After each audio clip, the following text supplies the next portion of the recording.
इसलिए जिंदगी की लाख लाख खुशियां बाहर के निमित्तों से कम व्यक्ति की मनोदशाओं से व्यक्ति के भीतर ज्यादा प्रकट आती है। इसलिए आज हम जब शुरुआत कर रहे हैं तो हम जीवन का पहला मंत्र ये बना रहे हैं, जीवन में स्वर्ग और नरक। ऐसा नहीं है कि आदमी मरने के बाद स्वर्ग में जाएगा, कि मरने के बाद नरक में जाएगा, कि स्वर्ग लोक में जाओगे तो पहला लोक में ये सुख, दूसरे लोक में ये सुख, कि पहले लोक में जो तुम्हें देवी मिलेगी वो मीडियम वाली होगी, दूसरे में थोड़ी और सुंदर होगी, तीसरे में थोड़ी और सुंदर होगी, चौथे में थोड़ी और सुंदर होगी। और ऐसा नहीं है कि नरक में जाओगे तो पहले नरक में लड़ाकू पत्नी मिलेगी, ऐसा नहीं है। हम नरक और स्वर्ग आसमान में नहीं होते हैं, हम हमारी जिंदगी के आजू बाजू ये समझें कि एक हाथ ऐसा है जिसकी हथेली में स्वर्ग है और दूसरा हाथ ऐसा है जिसकी हथेली में नरक है। आपको पता है क्रोध और प्रेम ये दोनों कहां से पैदा होते हैं? इनको पैदा होने के लिए भगवान ने अलग अलग पॉइंट नहीं बनाए शरीर में। एक और बुद्धि लगाओ तो कि जब हम प्रेम करते हैं तो कहां से पैदा होता है? वो सबसे पहले कहां से पैदा होता है? यहां से ओह। और जब हम क्रोध करते हैं तो वो भी यहीं से पैदा होता है।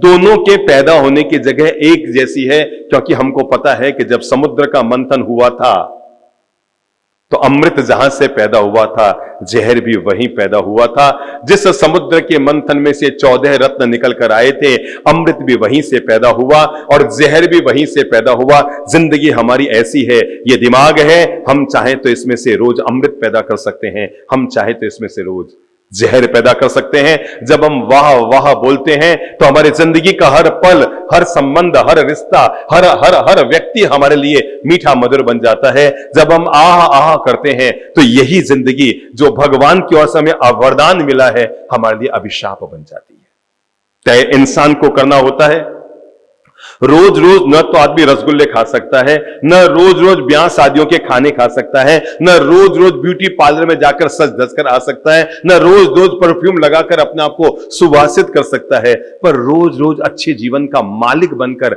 आदमी रोज की तरह है। किसकी तरह? रोज की तरह। किसकी तरह? हर रोज रोज की तरह खेल सकता है। हर रोज आदमी किसकी तरह? रोज की तरह, गुलाब की तरह आदमी अपनी जिंदगी को खिला सकता है। तो पहले हम आज शुरुआत यहीं से करते हैं, मैं जिंदगी वाह वाह करके जीऊंगा, या ओहो कैसी पत्नी मिली, ओफो भगवान तूने भी मेरे घर में कैसी संतान पैदा कर दी। अरे भगवान शादी करके आई इस घर में, सोचा था भाग्य बदलेंगे, पर लगता है मेरे तो भाग्य में यही घर लिखा हुआ है, यही पुराना मकान लिखा हुआ है। ओफो भगवान कैसी सास दी, चिड़चिड़ी। ओफो भगवान कैसी बहू दी। ये सोच सोच कर इंसान अपने जीवन को नरक बनाता है। बी पॉजिटिव जैसे आदमी अपने मन को बनाता है, वाह वाह भगवान। जब जब आपको लगे ना कि भगवान ने आपको कैसी पत्नी दी, एक बार नाकुड़ा तीर्थ के दरवाजे पे जाके खड़ा हो जाना। 35 साल के गुजरने वाले 10 लोगों को रोक कर पूछना, भैया इधर कैसे आया? वो कहेगा भैया क्या बताऊं, कोशिश कर करके हार गया, हमारा बयान नहीं हुई हो, इन वास्ते नाकुड़ा भैरू जी ने धोख लगाने आया हूं। तब आप कहेंगे अरे भैरू जी बड़ी कृपा है, यो तो 35 साल को चक्कर खा रहे हैं, मैं तो 25 साल में फेरा खा लिया। ठीक है, जो तो 35 साल को अभी तक आपका चक्कर खा रहे हैं और मैंने 35 साल में क्या हुआ? फेरा खा लिया। तो मैं आपको बता दूं, एक आपने पुराना गीत सुना होगा, दुनिया में इतना गम है मेरा गम फिर भी कम है।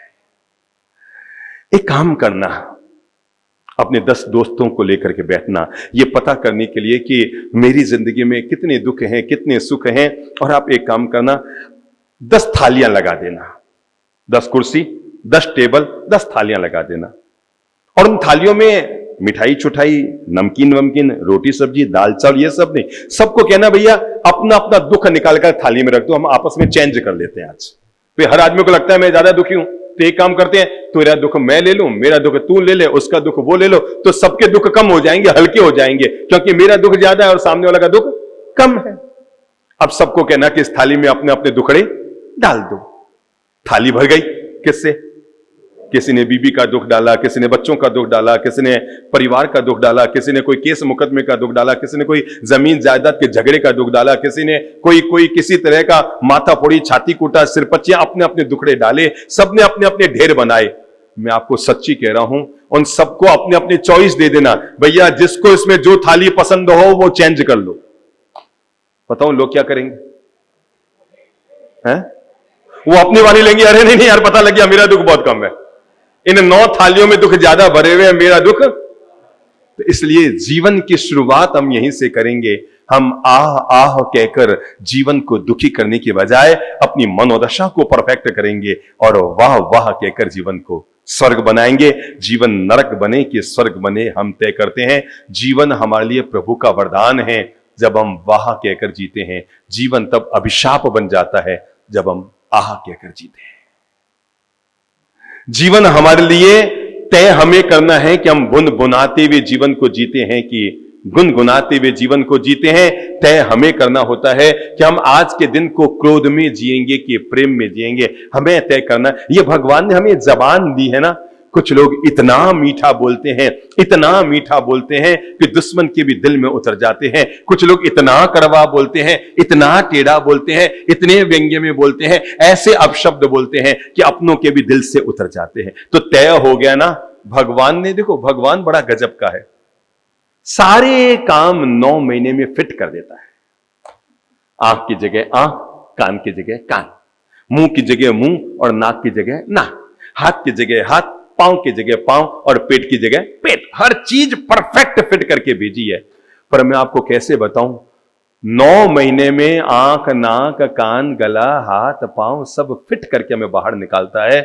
पर हमारे लिए मुसीबत खड़ी ये करता है, वो तो अपना काम 9 महीने में पूरा करता है और हमें 90 साल तक तय करना होता है कि इन चीजों का हम क्या क्या उपयोग करें, है ना। 90 साल तक हम खोपड़ी लगाते रहते हैं और हम कभी अपशब्द बोलते हैं, कभी मीठे शब्द बोलते हैं, कभी आंखों से भगवान के दर्शन करते हैं, कभी आंखों से क्रोध बरसाते हैं, कभी किसी को आंख मारते हैं, कभी गीत गाते हैं, कभी गालियां निकालते हैं। सब कुछ तय हम करते हैं।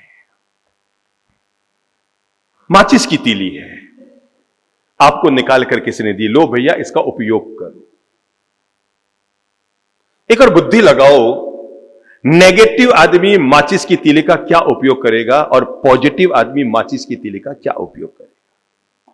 बुद्धि लगाओ। आप 2 आदमियों को दिए एक माचिस की तीली, कि सामने झोंपड़ी है, रात के 9 बजे हैं, अंधेरा है, तुम्हें तीली दी जाती है, तुम तय करो कि इस तीली से क्या करोगे। पॉजिटिव आदमी एक दिया जलाने की कोशिश करेगा, रोशनी करेगा, और नेगेटिव आदमी उसी झोंपड़ी में आग लगाएगा। हमारी जिंदगी माचिस की तीली की तरह है, तय आप कीजिए, आप इससे दूसरों की जिंदगी के अंधेरा मिटाते हैं या दूसरों की जिंदगी में अंधेरा लाते हैं। तय आपको करना है। आप दूसरों की जिंदगी में आग लगाते हैं। आपने देखा होगा जितने भी धारावाहिक आते हैं, कहानी घर घर की जैसे जितने भी धारावाहिक आते हैं, उसमें 2 तरह की महिलाएं होती हैं। एक घर को संभालने वाली होती है, एक घर को तोड़ने वाली होती है। मतलब यूं समझो, एक घर में बाग लगाने वाली होती है और एक आग लगाने वाली होती है। हर एपिसोड, और जब तक ये 2 ना हो तब तक एपिसोड का मजा ही नहीं आता है, और जब तक आग लगाने वाली ना आए, है ना। महाभारत में सबसे ज्यादा मजा तब आता था जब वो शकुनी यूं पासा पलटता हुआ आता था, और उससे पहले जो छोटा सा संगीत था, लो ये आया, मतलब उसके आते ही हम रोमांचित हो जाते थे ना। जब तक शकुनी नहीं आया महाभारत के एक एपिसोड में, तब तक एपिसोड का मजा नहीं आता था। पर मैं आपको एक बात बता दूं, आज हमारे लिए महाभारत में शकुनी आदर्श है कि कृष्ण आदर्श है।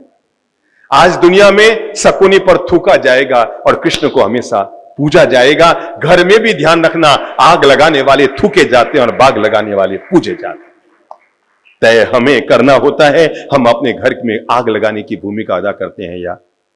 अच्छा, जब वो धारावाहिक में आग लगाने वाली आती है ना, और जब तक वो आती नहीं है तो मजा ही नहीं आता, वो आती है तो आई आई, मतलब ये कोई ना कोई क्या क्या कोई ना कोई आग लगाएगी। और मतलब, पर हमेशा ध्यान रखना, जब भी धारावाहिक का समापन होता है, फिल्म का समापन होता है, उसमें तालियां आग लगाने वाले के लिए नहीं बजती है। तालियां जब भी बजती है तो बाग लगाने वाले के लिए बजती है। ये जिंदगी में जो इंसान ध्यान रखेगा ना, जैसे समझो हम कहीं ट्रस्ट के ट्रस्टी बने, दादाबाड़ी का ट्रस्ट है, बाहर कोई ट्रस्ट है, महावीर इंटरनेशनल है, आप रोटरी क्लब में बने हैं कि लायंस क्लब में बने हैं कि और किसी क्लब में बने हैं, जैसे ये महावीर संस्थान के ये अध्यक्ष हैं, वो मंत्री हैं, सब अपने अपने पदों पर है। पर मैं इतना सा आपसे पूछूं, एक समय आता है जब उसमें 2 तरह के लोग होते हैं, कि हम अध्यक्ष बनने के लिए वो कहता है मैं बनूंगा, वो कहता है मैं बनूंगा। एक चुनाव की नौबत आती है और तब समाज के लोग चाहते हैं क्यों बेवजह धर्म में अपन कर्म बांधने का काम करें, क्यों चुनाव करते हैं। वो कहता है नहीं मैं नहीं बैठूंगा, वो कहता है मैं नहीं बैठूंगा। उसमें वो व्यक्ति आदर्श निकल कर आता है जो कहता है अगर मेरे हटने से समाज में प्रेम और शांति बनती है, मैं एक बार नहीं 21 बार हटने को तैयार हूं। मैं समाज में सेवा करने के लिए आ रहा हूं, आग लगाने के लिए नहीं आ रहा हूं। समझ गए ना? हमारी भूमिका हमेशा हम जहां रहें, हमसे कोई पॉजिटिव वर्क हो तो जरूर कीजिए, पर नेगेटिव वर्क करके अपने आप को नरक में डालने की कोशिश मत कीजिए। तो मैंने कहा इंसान आग भी लगा सकता है, इंसान बाग भी लगा सकता है। लाठी है तुम्हारे हाथ में, चाहो तो बूढ़े का सहारा बन जाओ और चाहो तो किसी की कमर तोड़ दो। दो शब्द हैं, एक है सारथी और एक है स्वार्थी। जब जब घर में स्वार्थी लोग पैदा होते हैं वो घर में अपनी चलानी चाहते हैं। आपको पता है दो भाइयों का घर कब टूटता है? मकान छोटा होता है तब घर अलग अलग नहीं होता है। मैं फिर आपको बता दूं, मकान तो पहले और भी छोटे थे जब अपन लोग मालदा शेरी में रहते थे, है ना? तब तो और भी छोटे मकान थे ना। तो दो भाई तब जुदा नहीं होते जब मकान अलग होते हैं, दो भाई तब जुदा होते हैं जब आदमी का मन कहीं जाकर के छोटा होता है, मन में स्वार्थ की प्रवृत्ति आती है, मन में खुदगर्जी जब पैदा होती है, मन में जब लगता है कि मैं परिवार में अपनी चलाऊं। शब्द पकड़िएगा, कुछ लोग हैं जो परिवार में चलाते हैं, कुछ लोग हैं जो परिवार को चलाते हैं। शब्द पकड़ना माताओं, कौन सा परिवार टूटेगा और कौन सा परिवार जुड़कर रहेगा। कुछ लोग हैं, जैसे समझो अभी ये सभी आगे जो लोग बैठे हैं अपने अपने ट्रस्टों में कोई ना कोई पद पर हैं। ये लोग हैं जो ट्रस्ट में चलाना चाहते हैं। क्या मैं 22 साल से यहां का अध्यक्ष हूं, मंत्री हूं, कोषाध्यक्ष हूं, मैंने कह दिया ना तुमको। और कुछ लोग हैं जो ट्रस्ट को चलाना चाहते हैं। जब सब लोग मिलकर ट्रस्ट में चलाते हैं तो ट्रस्ट टूटेगा। सब लोग मिलकर परिवार में अपनी चलाएंगे, परिवार टूटेगा। और सब लोग मिलकर परिवार को चलाएंगे तो परिवार जुड़ा रहेगा। इसलिए कभी मत कहो कि मकान छोटा था इसलिए घर जुदा हुए। जब मन छोटा होता है तो आदमी का घर जुदा होता है। दो भाई तभी जुदा होंगे जब मन छोटा होगा, और नहीं तो समझ लो एक भाई यहां चला गया, एक भाई वहां चला गया, फिर भी अगर दोनों में प्रेम है तो। अच्छा एक बात बताओ, भारत से रूस ज्यादा दूर है कि पाकिस्तान ज्यादा दूर है? रूस ज्यादा दूर है ना। आज मैं आपको राज बताता हूं, भारत के रूस करीब है और पाकिस्तान दूर है, क्योंकि दूरियां जमीन की नहीं होती, दूरियां तो मन की होती है। अब बात का रहस्य नहीं समझ पाए, ये तो मुझे ही पता है कि रूस दूर है, आप क्या बता रहे हो? मैंने तीसरी क्लास में पढ़ लिया था। है? पर जब हम जीवन की सच्चाई पर आते हैं तो पता लगता है। आपको पता है एक बार 3 देशों के राष्ट्रपति बैठे भगवान जी को याद करने के लिए। एक तो अमेरिका का राष्ट्रपति, एक रूस का राष्ट्रपति और एक चीन का राष्ट्रपति। कौन कौन बैठे? अमेरिका, रूस और चीन। ये तीनों के राष्ट्रपति बैठे किसकी याद में? भगवान को भजन करने के लिए। भगवान जी ने सोचा यार इतने बड़े बड़े देशों के राष्ट्रपति आए हैं, चलो क्या प्रकट हो जाते हैं। और भगवान जी प्रकट हो गए। बोलो भाई क्या क्या चाहते हो? तुम तीनों को एक एक वरदान दिया जा रहा है। क्या है? तुम तीनों को एक एक वरदान दिया जा रहा है, जो तुम्हारी इच्छा हो सो मांग लो। पहला मौका अमेरिका को दिया गया, भाई नंबर 1 में उसका नाम आता है। तो अमेरिका के राष्ट्रपति जी खड़े हुए, भगवान जी नमस्ते, गुड मॉर्निंग गॉड, बोलो तुम क्या मांगता? हम कुछ नहीं मांगता, हम चाहता है दुनिया में सब कुछ रहे, रूस नहीं रहना चाहिए, बस सब कुछ रहे, हमें नो प्रॉब्लम, ये रूस इसको साफ कर दो। भगवान ने कहा देखते हैं बाकी दो के क्या हालचाल है। उन्होंने सोचा कोई वरदान दूं, उन्होंने सोचा ये वरदान क्या है, तो एक दूसरे को मिटाने में लगे हुए हैं। रूस को पूछा भाई तू क्या चाहता है? उसने कहा मुझे कुछ नहीं चाहिए, दुनिया में सब कुछ रहे, अमेरिका का नाम ना रहे, बस इसका तो सुपड़ा साफ कर दो, इसको खत्म कर दो, बस बाकी पूरी दुनिया रहे, मुझे कोई प्रॉब्लम नहीं है। भगवान जी का माथा चकराया, ये दुनिया के राष्ट्रपति लोग हो क्या गए हैं? अमेरिका कहता है कि रूस का नामो निशान ना हो, रूस कहता है अमेरिका का नामो निशान ना हो। सोचा इस चीन वाले को पूछे ये क्या चाहता है, तो चाइना वालों को कहा भाई तू क्या चाहता है? उसने कहा हमें कोई वरदान नहीं चाहिए, इन दोनों का वरदान पूरा कर दो, ये हमारे लिए वरदान हो जाएगा। दुनिया में आदमी एक दूसरे को मिटाकर खुश हो रहा है, समझ गए? और जब जब जब जब अलगाव की बात आती है तो तभी पैदा होती है जब आदमी एक दूसरे को मिटाना चाहता है। मेरे भाई, आज जो मैं आपको जीवन के मंत्र दे रहा हूं वो जिंदगी को मीठी, मधुर, प्यार भरी, प्रेम भरी, आनंद भरी बनाना चाहता हूं। और आह आह जो जीवन में पलते रहते हैं, ओह अरे भगवान रे, सारी बातें निकल करके एक ही बात जिंदगी में हो, वाह भाई वाह भगवान जी, वाह भाई वाह भगवान जी, वाह भाई वाह भगवान जी। मैं आपको कैसे बताऊं, हम कई बार यात्रा में होते हैं ना, तो जैसे समझिए हमारे पास फोन आया, वीरेंद्र बाबू का फोन आया कि बाप जी कल सुबह मैं नाश्ता लेके नौकार सी गोचे लाती है ना टिफिन लेके, तो नौकार से लेके आ रहा हूं। तो इन्होंने कहा बाप जी मैं सुबह की नौकार से ले आऊंगा। अब पता लगा 8 बजे का समय था, 8:30 बज गए, 9 बज गए, 9:30 बज गए, 10 बज गए, 10:30 बज गए, 11 बज गए, न तो बाबा आया ना बाटिया लाया, मतलब कुछ आया गया ही नहीं। इतने में 11:30 बजे पहुंचे, बाप जी सॉरी, बाप जी सॉरी, बाप जी सॉरी, बाप जी सॉरी, हमारे रास्ते में जाम, वो यातायात जाम हो गया, ट्रैफिक जाम हो गया, बाप जी लाख कोशिश की नहीं पहुंच पाया। हमारे पास पहला विकल्प, भाई साहब जब आपको इतना ही लेट लाना था तो फालतू हाँ क्यों भरी, हम 3 घंटे से भूखे बैठे हैं। पहला विकल्प है, हम बार बार ये सोचते रहे अरे यार ये वीरेंद्र बाबू बातें तो बड़ी ऊंची ऊंची कर रहे थे, बड़ी ऊंची ऊंची, हम लाभार्थी हैं वो है, एक दिन का नाश्ते का सौंपा उसमें भी टाए टाए फिस। तो पहला तो हमारे पास विकल्प है, हम इनको क्या निकालते रहे, सोच सोच के गालियां निकालते रहे। हाँ, यो कोई तरीका है? 9 बज गए, 9:30 बज गए, 9:45 बज गए, सुबह से भूखे बैठे हैं, ये कोई तरीका है? हमने शाम तक पानी पिया हुआ है और अभी तक 12 घंटे से हमने कुछ लिया नहीं है। और दूसरा, थैंक यू वीरेंद्र बाबू, यूं आप 8 बजे आते तो नौकारसी होती, आज आप 11 बजे आए तो पौरसी और 60 पौरसी करने का सौभाग्य मिल गया। मन को ही समझाना पड़ता है इंसान। थैंक यू, यूं तो केवल नौकारसी होती। सीधी सादी बात है, मन को खुद को ही समझाना पड़ता है। किसको? खुद को ही समझाना पड़ता है। आप सोचें कोई दूसरा व्यक्ति आपको समझाएगा, दूसरा व्यक्ति आपको सुझाव तो दे सकता है पर समझा नहीं सकता। सगा भाई भी क्यों न हो, वो आपको क्या दे सकता है? सुझाव दे सकता है। समझाना तो खुद को ही पड़ेगा कि जीवड़ा ठीक है, जो है तो उसका आनंद लेना सीख ले। समझ गए? जब व्यक्ति इस मानसिक दशा के साथ अपने जीवन को जीता है तो जीवन की दुविधाओं से व्यक्ति बाहर निकल जाता है। क्या कहा मैंने? जब व्यक्ति किससे निकलता है? किससे निकलता है? बोलो। मानसिक दुविधाओं से बाहर निकलता है, तभी व्यक्ति सुख की, शांति की, आनंद की जिंदगी जी पाता है। और अगर हम सुख, शांति, आनंद, प्रेम, मिठास की जिंदगी जीना चाहते हैं, आज मैं आपको छोटे छोटे 7 मंत्र देता हूं।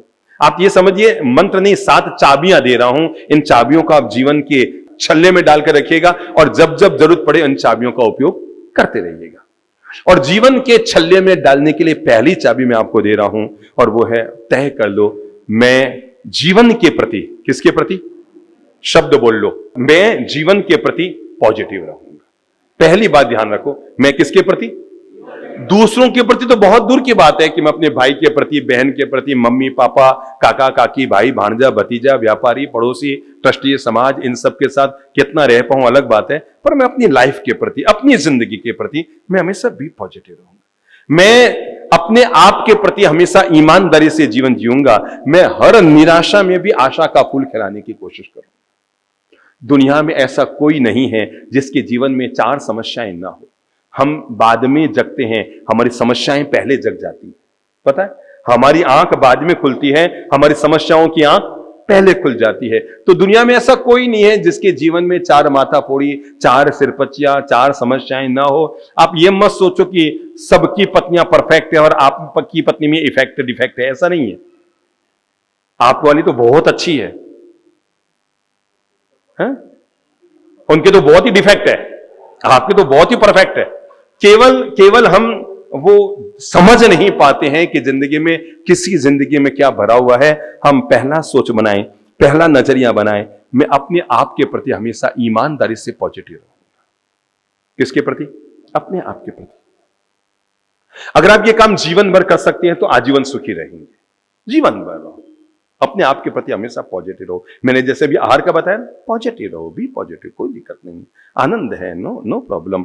जैसे कभी किसी के यहां भोजन करने गए, सामने वाला सब्जी में नमक डालना भूल गया, नो प्रॉब्लम।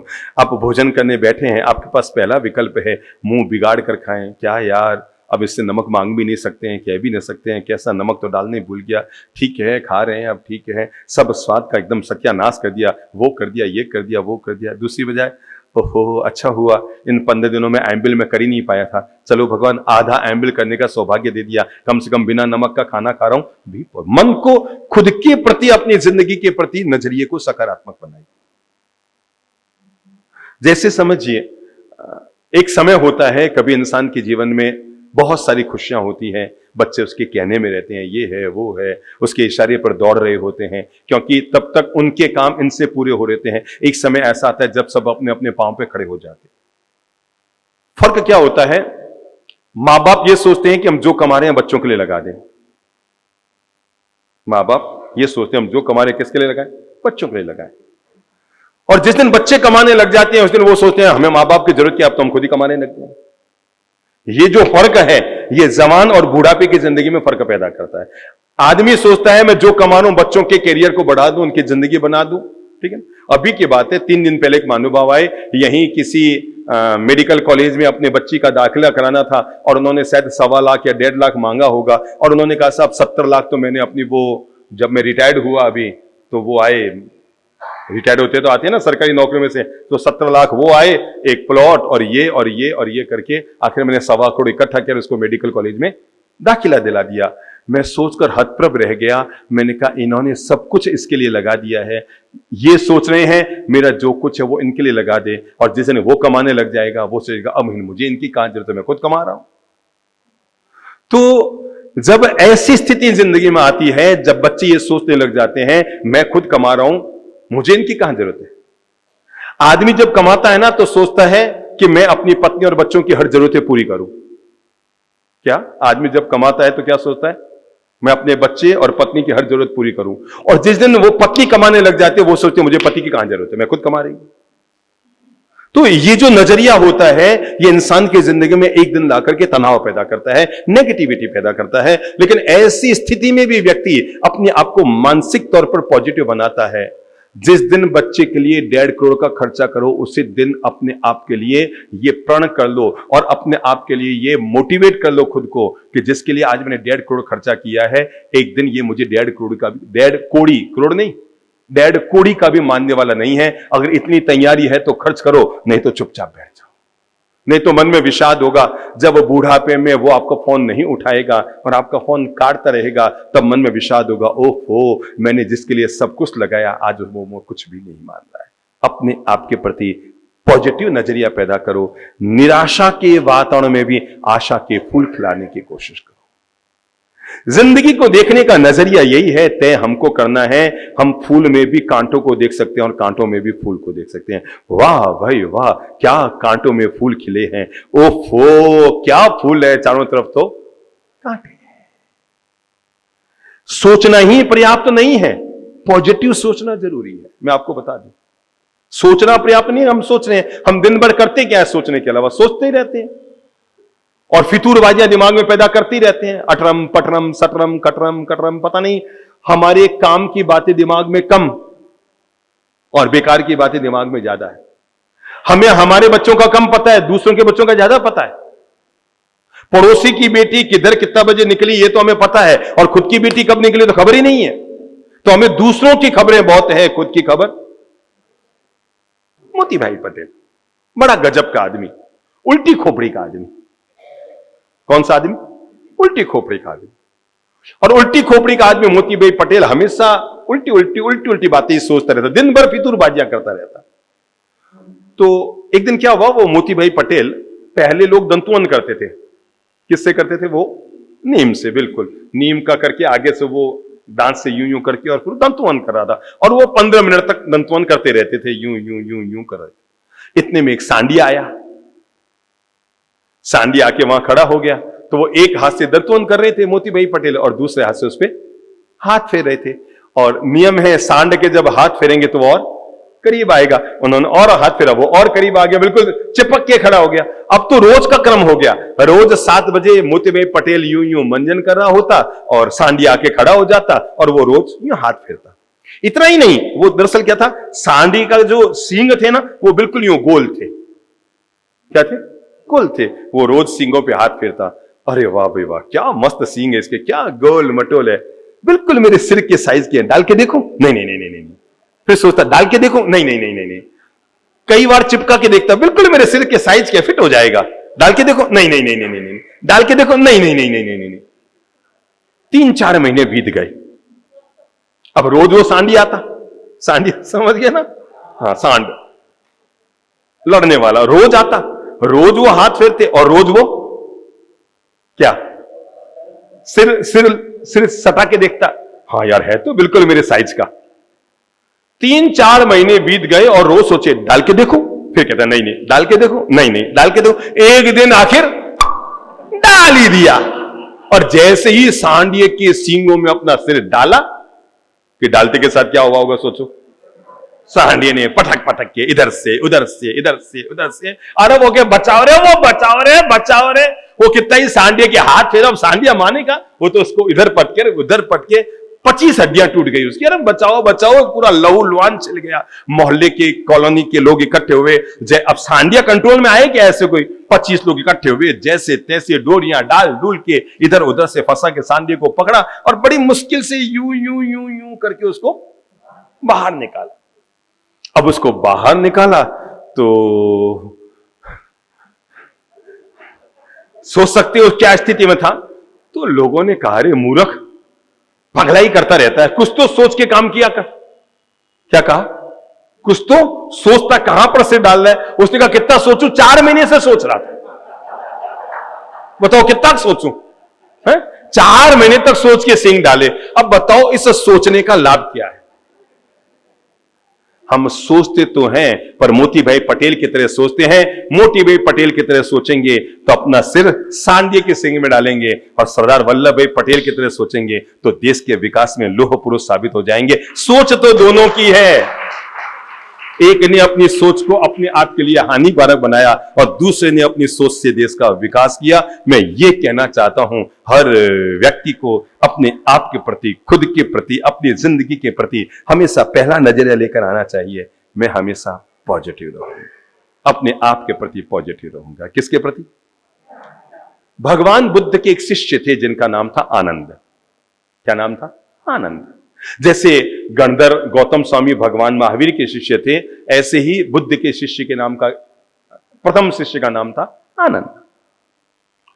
तो एक दिन आनंद ने आकर बुद्ध से कहा कि भगवान, मेरी इच्छा है मैं अंग बंग कलिंग में जाऊं और वहां पर जाकर धर्म का संदेश फैलाऊं, प्रेम और शांति का मार्ग मैं वहां पर फैलाना चाहता हूं, मुझे आज्ञा दो। भगवान ने मना कर दिया। बुद्ध ने कहा नहीं, मत जाओ, उधर के लोग बड़े शैतान हैं, बड़े दुष्ट हैं, वे लोग संतों का सम्मान नहीं करते, वे तीर्थंकरों में और बुद्धों में विश्वास नहीं रखते, वे लोग तुम्हें तंग करेंगे, उधर मत जाओ, उधर जाना ठीक नहीं है, क्योंकि वे जाते ही तुम्हें गालियां निकालेंगे। तो आनंद ने कहा, भगवान अगर वहां के लोग मुझे गालियां निकालेंगे तो मुझे पीड़ा नहीं होगी, कोई तकलीफ नहीं होगी। जब मैं आपके प्रेम, शांति और आनंद के मार्ग को फैलाने के लिए और अंग बंग कलिंग जा रहा हूं तो मैंने पहले ही तैयारी कर ली है कि जब मैं जाऊंगा तो लोग वहां पर मुझे गालियां निकालेंगे। पर भगवान, जब वे गालियां निकालेंगे तो मेरे मन में आएगा, ये लोग कितने अच्छे हैं, केवल गालियां निकालते हैं। क्या है?